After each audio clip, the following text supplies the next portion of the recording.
Doctor ने कहा 2-2.5 साल, बहुत 3 साल, ऐसे 18 साल 19 साल हो गए। हम किडनी के फेल वाले डिपार्टमेंट में है ही नहीं, हम पास वाले डिपार्टमेंट में। क्यों? हम श्री जी से जुड़े हुए हैं, भगवान से जुड़े हुए, इतना भी भय नहीं है। 2 किडनी दोनों फेल है, अगर 4 5 6 होती, सब फेल होती तो भी भय नहीं होता है।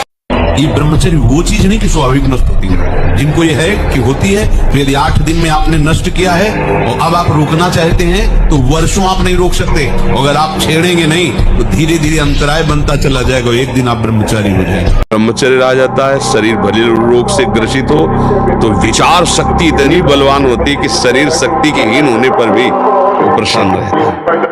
खास बात होती है विचार शक्ति, और वो तभी संचय होती है जब ब्रह्मचर्य होता है। ब्रह्मचर्य बहुत बड़ा वरदान है। लंबे समय तक ब्रह्मचर्य रहो कि लोगों के लिए उदाहरण कि बिना मांस खाए, बिना अंडा खाए, बिना मछली खाए हमारा शरीर बलवान है और हम स्वस्थ हैं। ये प्रमाण, जिन लोगों को भ्रम है तो एक बार बॉडी देखो, जो इसने कभी मांस नहीं खाया, अंडा नहीं, और जैसे लोग कहते हैं ये नहीं बनेंगे तो ये भी दिखा दिया कर कैसे पूरे शरीर में जो गर्मी पैदा होती है, जो शक्ति पैदा होती है, उससे वीर ऊर्ध्वगामी होता है। फिर ये स्वप्न दोष और सब नाना प्रकार की जो कुप्रवृत्तियां हैं, इनका प्रश्न ही नहीं उठता। और जिसका वीर ऊर्ध्वगामी हो गया वही अखंड ब्रह्मचारी होता है। दूसरों का मनोरंजन लेकर आप स्वयं भगवत प्राप्ति कर सकते हैं, लेकिन दूसरों को कराने की सामर्थ्य आप में नहीं है। और विरक्त में रह करके लोग को भगवत प्राप्ति कराने की सामर्थ्य है। 1-2 व्यक्ति की नहीं, 1-2 व्यक्ति की नहीं, मम भक्ति युक्तो भुवनम पुनातु। लोग को, पूरे भारत को भगवत प्राप्ति कराने की सामर्थ्य होती है। उनकी शरण में आ जाए, उनकी आज्ञा का पालन करे, निश्चित भगवत प्राप्ति हो जाएगी। तो इतना कसा जाता है जो संत को, वो इसलिए लोक कल्याण के लिए, लोक मंगल के लिए कसा जाता है। किसी भी विषय भोग की इच्छा ना होना, ये मुक्त पद में स्थित हो जाना। चाह मिटानी है, फंसे हो चाह में चाह ही मिटानी है। बंधा हुआ कौन जो विषयों में भोग करके सुख प्राप्त कर रहा है। मुक्त कौन जो बोले विषय भोगों से ऊपर उठकर सच्चिदानंद भगवान के चिंतन में डूबा हुआ है। अपने मन की मत चलाओ, अपनी बुद्धि की बात मत मानो, गुरुदेव की बात मानो।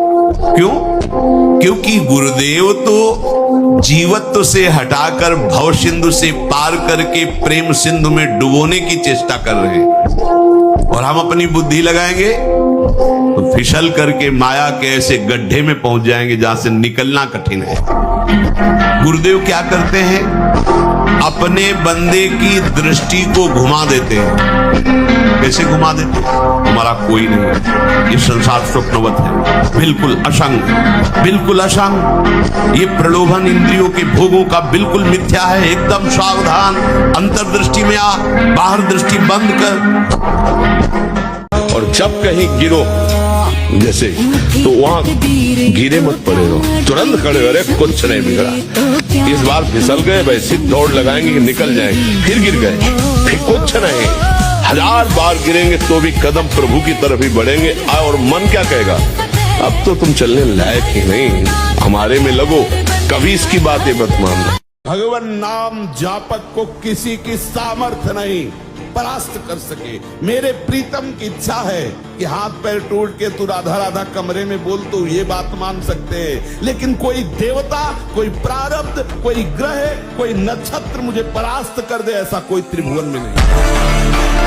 अगर छाती में दम है तो भक्ति में कदम रखो, अगर ऐसे कायर पुरुष की तरह जीना है तो भक्ति काय को करो।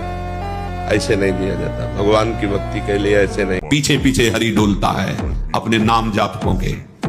बिल्कुल बिल्कुल विश्वास करो, भटकने की जरूरत नहीं, अन्य साधनों में भटकने की जरूरत नहीं, जल्दी विश्राम मिल जाएगा भगवद आश्रय।